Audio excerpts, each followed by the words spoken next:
8월 17일 화요일 말씀 동무입니다. 사도행전 18장 1절부터 11절까지인데 하나님의 심부름꾼입니다. 이제 아덴 선교를 마치고 이제 바울이 고린도로 이동을 했습니다. 한 65km 정도 되는데 고린도는 아가야 주의 수도입니다. 그리스를 이제 위에 마게도냐주 밑에 아가야주 나눴을 때 아가야 주에 있는 고린도입니다. 이 고린도에 갔을 때 바울이 그 하나님의 말씀에 붙잡혀 가지고 예수님의 십자가 부활을 예수가 그리스도이시다라는 것을 밝히 증언을 했는데 유대인들이 바울을 대적하기 시작합니다. 근데 어딜 가나 복음을 전할 때마다 쫓아와서 방해하는 사람들이 바로 유대인들이었죠. 근데 이 대적하고 바울을 비방합니다. 그렇게 되면서 실질적으로 이 복음을 전파한 성과가 이렇게 보고가 된 부분이 잘 없습니다. 그래서 바울이 옷에 먼지를 떨어버리면서 이제 나는 다른 데로 간다, 이방인에게로 간다. 이 떨어버린다는 말은 이제 어떤 심판에 대한 말씀이죠. 이제 너희들이 그리스도의 심판대 앞에 갔을 때 나는 책임이 없다. 너희들이 거부한 것이니까 그런 의미입니다.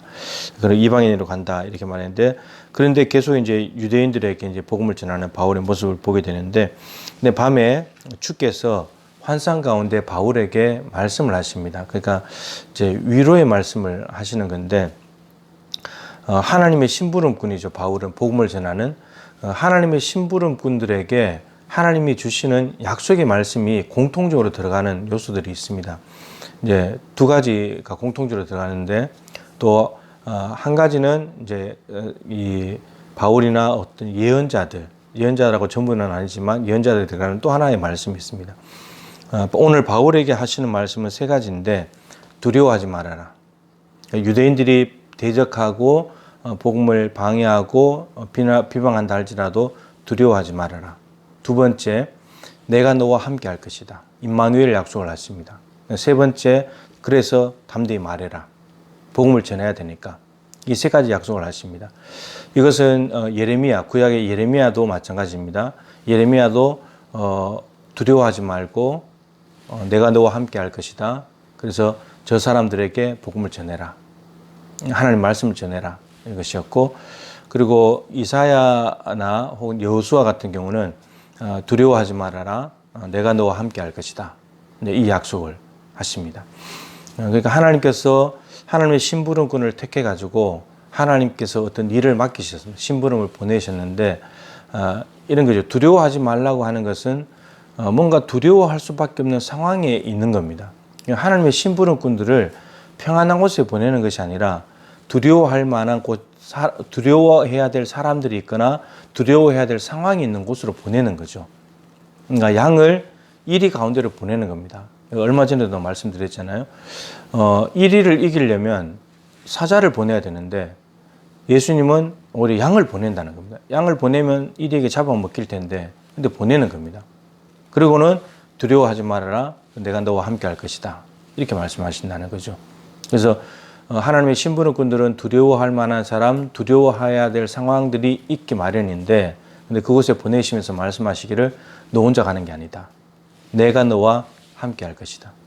마치 하나님이 심부름 보낸 사람을 쫄쫄쫄쫄 따라다니는 그러면서 내가 너를 반드시 보호할 것이다. 이 대적들이 위험한 상황들이 사망이 엄침한 골짜기가 너를 절대로 해롭게 하지 못하게 할 것이다. 하나님이 이 약속을 하신다는 겁니다. 그러면서 이렇게 말씀하신 이유는 용기를 내라. 내가 맡겨준 심부름을 잘하면 좋겠다. 이걸 말씀하시는 거죠. 그리고 예레미야나 바울 같은 경우는 이제 선포해야 될 말씀이 있습니다. 전해야 될 복음이 있는 거죠. 그 역할을 그 일을 묵묵하게 감당하면 좋겠다.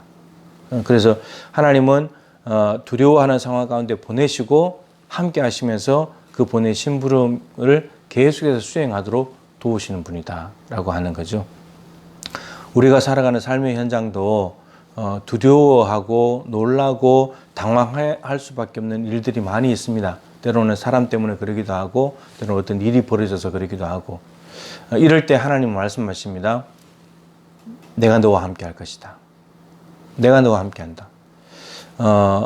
하나님은 예배당에만 계신 분이 아니라 우리 삶의 현장에 계시고 삶의 현장도 평안하고 두려워하고 놀라고 슬프고 즐겁고 모든 상황 속에 함께 하시는 분입니다.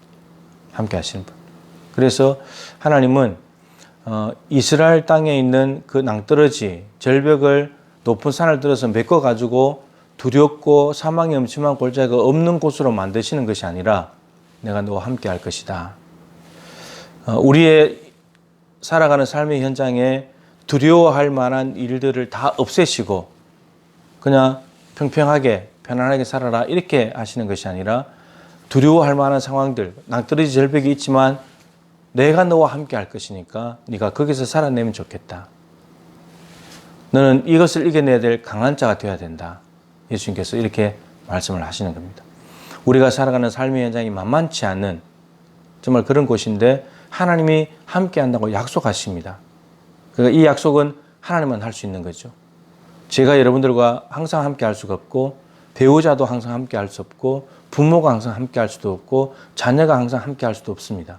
오직 하나님만이 임마누엘 하실 수 있는 거죠. 임마누엘 하시는 목적은 두려워하는 모든 대상과 상황들을 보호하시겠다는 것이고 하나님이 맡기신 일을 계속 수행할 수 있도록 능력과 힘을 주시겠다는 약속입니다. 오늘도 하나님께서는 이 약속을 하십니다. 오늘 내가 너와 함께 할 거야. 네가 가는 상황은 두렵고 당황스럽고 힘든 상황이 있을 수 있을 텐데 내가 너와 함께 할 것이다. 내가 너에게 맡겨준 일을 끝까지 잘 감당하면 좋겠다. 하나님이 이렇게 말씀하십니다. 오늘도 이 약속을 부여잡고 내 삶의 자리가 두렵고 힘든 일들이 있지만은 하나님 때문에 그것을 바라보면서 매몰되는 것이 아니라 함께 하시는 하나님 때문에 용기와 힘을 내어서 오늘도 주신 사명 잘 감당할 수 있는 저와 여러분이 될 수 있기를 소망합니다. 하나님 아버지, 하나님의 심부름꾼들을 선택하시고 하나님께서 심부름을 보내시는데 그 심부름을 하러 가는 곳에는 대적들이 있고 두려워할 수밖에 없는 상황들이 존재하고 있다고 합니다. 그런데 하나님께서 말씀하시기를 두려워하지 말아라. 내가 너와 함께 할 것이다. 내가 너에게 준 심부름, 해야 될 일들을 묵묵히 잘 감당하면 좋겠다. 하나님이 약속하십니다. 하나님은 이렇게 두려워하고 위험한 상황이 없는 곳에서 어떤 하나님의 일을 하는 것이 아니라 하나님의 심부름 자체가 대적들에게 필요한 말씀이고 반대하는 사람들이 주께로 돌아와야 될 그런 말씀들이기 때문에 그런 사람들에게 보낼 수밖에 없고 그렇지만 함께하여서 저들을 돌아오게 할 것이라고 말씀하십니다. 오늘도 우리에게 주신 사명 두려운 상황들도 있지만 임마누엘 하나님을 믿고 담대히 나아가서 심부름을 잘 수행하여서 착하고 충성된 종이라 칭찬받는 우리 모두가 되게 하여 주시옵소서. 예수님의 귀하신 이름으로 기도드립니다. 아멘. 오늘도 임마누엘 하나님을 믿고 승리하시기를 축복합니다.